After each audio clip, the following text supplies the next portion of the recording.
Tramway Engines. Dear friends, Thomas has been pestering me to write about his branch line. After all, he said, we are the importantest part of the whole railway.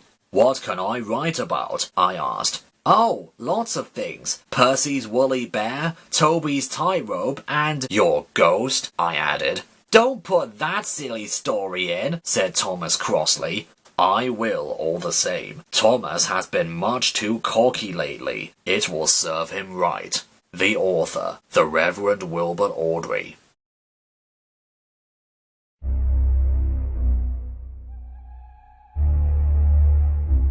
Ghost Train. And every year on the date of the accident, it runs again as a warning to others, plunging into the gap, shrieking like a lost soul. Percy, what are you talking about? The ghost train. Driver saw it last night. Where? Asked Thomas and Toby together. He didn't say, but it must have been on our line. He says ghost trains run as a warning to others. Whew, he went on. It makes my wheels wobble to think of it. Pooh, said Thomas. You're just a silly little engine, Percy. I'm not scared.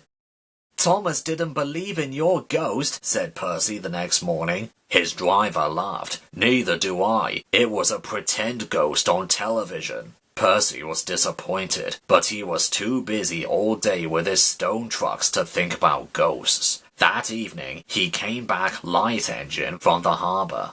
He liked running at night. He coasted along without effort, the rails humming cheerfully under his wheels, and signal lights changing to green at his approach. He always knew just where he was, even in the dark. Crowe's Farm Crossing, he chanted happily. We shan't be long now.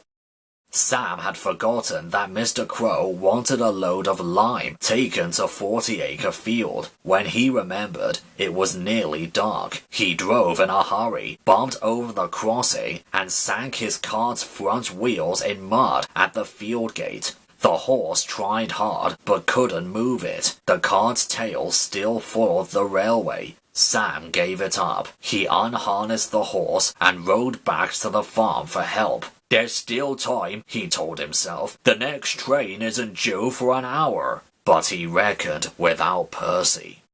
Percy broke the cart to smithereens, and lime flew everywhere. They found no one at the crossing, so went on to the nearest signal box. Hello, said the signalman. What have you done to Percy? He is white all over. Percy's driver explained. I'll see to it, said the signalman, but you'd better clean Percy, or people will think he's a ghost. Percy chuckled. Do let's pretend I'm a ghost and scare Thomas. That'll teach him to say I'm a silly little engine. On their way, they met Toby, who promised to help. Thomas was being oiled up for his evening train when Toby hurried in saying, Percy's had an accident. Poor engine, said Thomas. Botheration! That means I'll be late. They've cleared the line for you, Toby went on. But there's something worse. Out with it, Toby, Thomas interrupted. I can't wait all evening. I've just seen something, said Toby in a shaky voice. It looked like Percy's ghost. It said he was coming here to warn us. Pooh, who cares? Don't be frightened, Toby. I'll take care of you.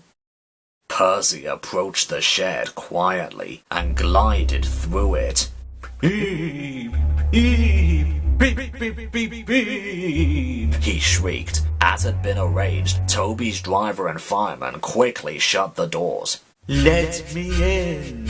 Let me in! Said Percy in a spooky voice. No, answered Toby. Not by the smoke from my chimney chim-chim. I'll chuff and I'll puff and I'll break your door in. Oh dear, exclaimed Thomas. It's getting late. I have no idea. I must find Annie and Clarabel. He hurried out the other way. Percy was none the worse for his adventure. He was soon cleaned, but Thomas never returned. The next morning, Toby asked him where he had been. Well, said Thomas, I knew you'd be sad about Percy, and I didn't like to intrude. I slept in the goods shed, and oh, he went on hurriedly. Sorry, can't stop. Got to see a coach about a train. And he shot off like a jackrabbit. Percy rolled up alongside. Well, well, well, he exclaimed. What do you know about that? Anyone would think, chuckled Toby, that our Thomas had just seen a ghost. Woolly Bear. Gangers had been cutting the line-side grass and caulking it. The fat controller sells the hay to hill farmers who want winter feed for their stock. At this time of the year, when Percy comes back from the harbour, he stops where they had been cutting. The men load up his empty wagons and pulls them to Farquhar. Toby then takes them to the hills. The farmers collect the hay from Toby's top station. When in the wagons, the hay is covered to prevent it blowing about, but on the line side, it is stacked up in the open air to dry. Wheesh! Percy gave his ghostly whistle. Don't be frightened, Thomas, he laughed. It's only me. Your ugly phiz is enough to frighten anyone, said Thomas crossly. You're like, ugly indeed. I'm a green caterpillar with red stripes, continued Thomas firmly. You crawl like one too. I don't. Who's been late every afternoon this week? It's the hay. I can't help that, said Thomas. Time is time, and the fat controller relies on me to keep it. I can't if you crawl in the hay till all hours. Green caterpillar indeed, fumed Percy. Everyone says I'm handsome. Or at least nearly everyone. Anyway, my curves are better than Thomas's corners. He took his trucks to the harbour and spent the morning shunting. Thomas says I'm always late, he grumbled. I'm never late, or at least only a few minutes. What's that to Thomas? He can always catch up on time further on.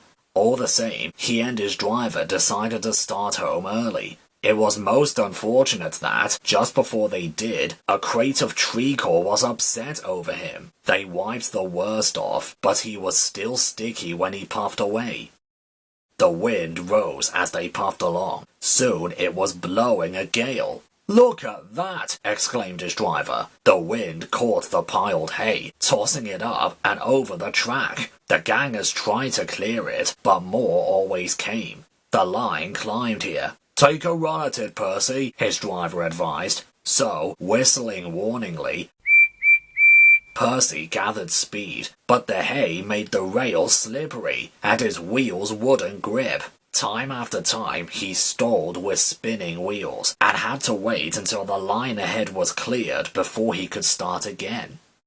The signalman climbed a telegraph pole, the station master paced the platform, passengers fussed, and Thomas seethed impatiently. 10 minutes late! I warned him, passengers'll complain, and the fat controller...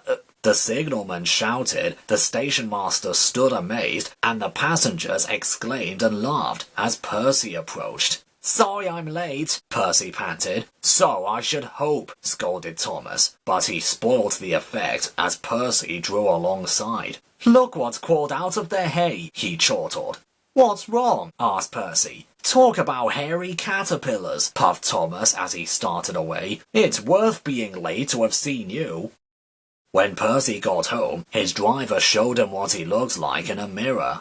Bust my buffers, exclaimed Percy. No wonder they all laughed. I'm just like a woolly bear. Please clean me before Toby comes. But it was no good. Thomas told Toby all about it. And instead of talking about sensible things like playing ghosts, Thomas and Toby made jokes about woolly bear caterpillars and other creatures which crawl about in hay. They laughed a lot, but Percy thought they were really being very silly indeed.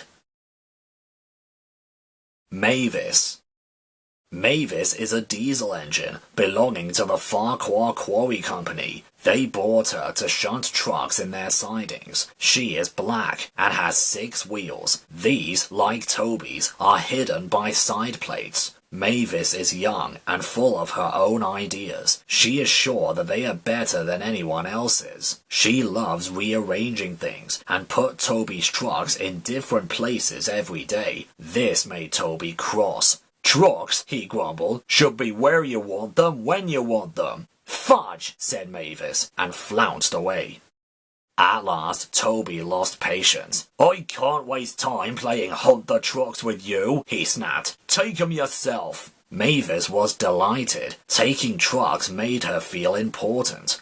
At Farquhar, she met Daisy. Toby's an old fusspot, she complained.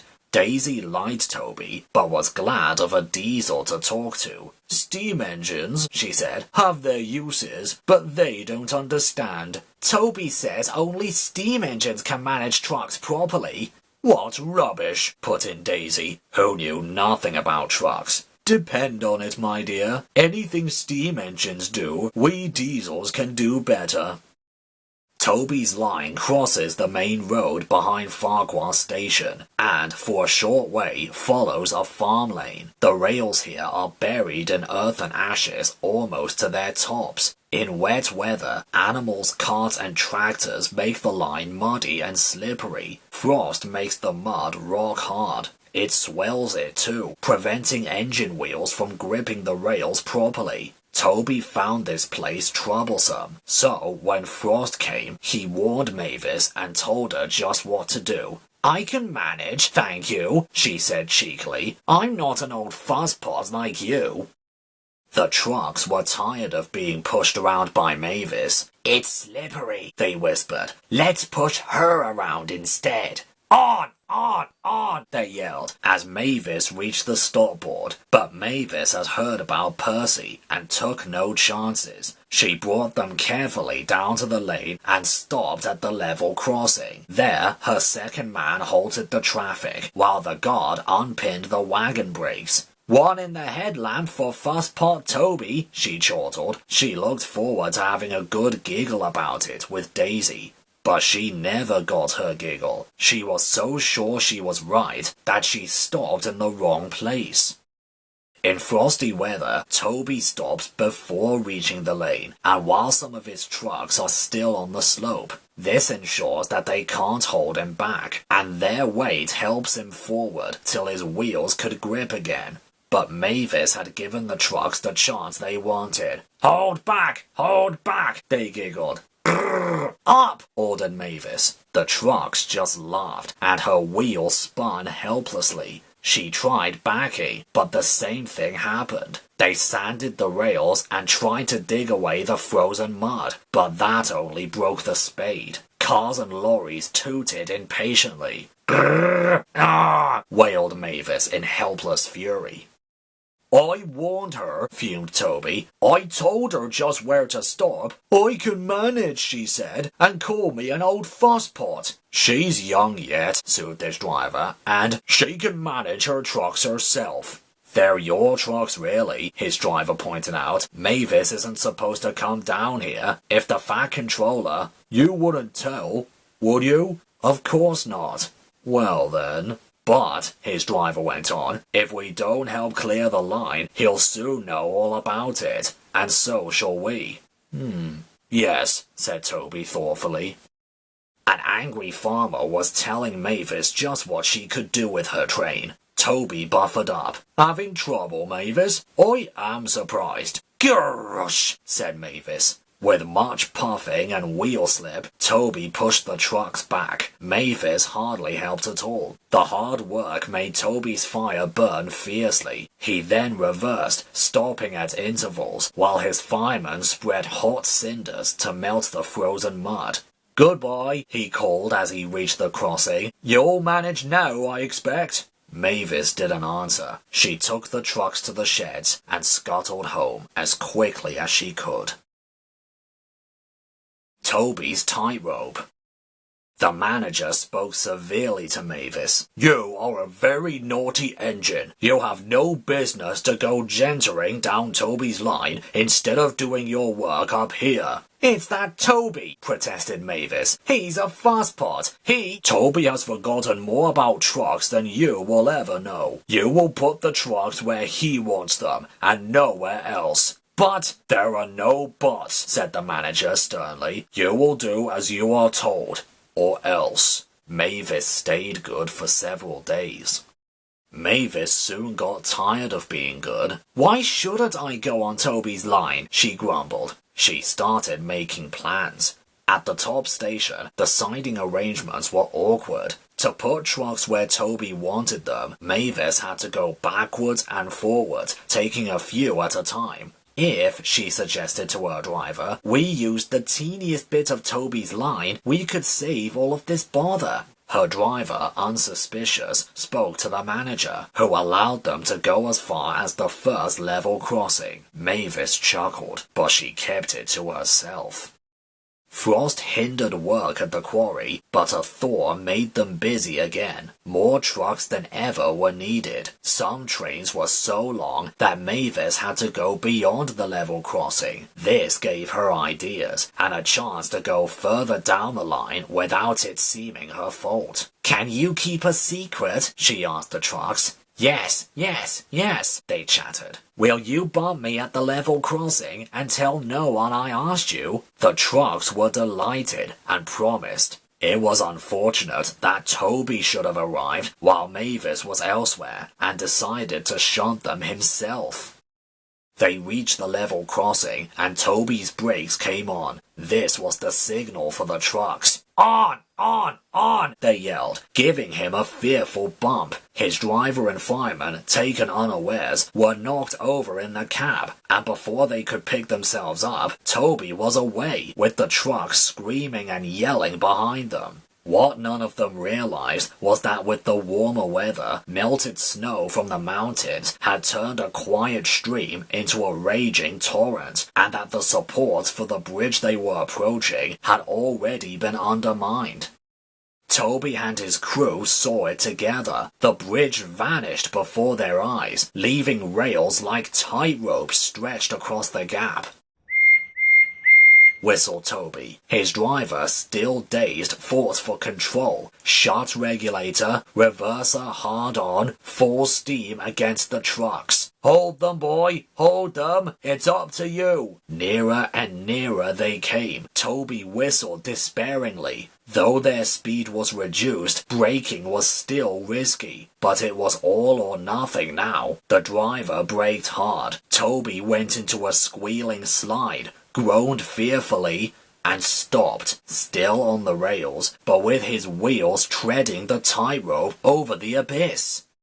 Mavis was horrified. She brought some men who anchored Toby with ropes while she pulled the trucks away. Then she ran to the rescue. Hold on, Toby, she tooted. I'm coming! Ropes were fastened between the two engines. Toby still had steam and was able to help, so he was soon safe on firm track and saying thank you to Mavis. I'm sorry about the trucks, said Mavis. I can't think how you managed to stop them in time. Oh well, said Toby. My driver told me of circus people who walk tightropes, but I just didn't fancy doing it myself. The Fat Controller thanked the manager and his men for rescuing Toby from his tightrope. A very smart piece of work, he said. Mavis did well too, I hear. Mavis looked ashamed. It was my fault about those trucks, sir, she faltered. I didn't know.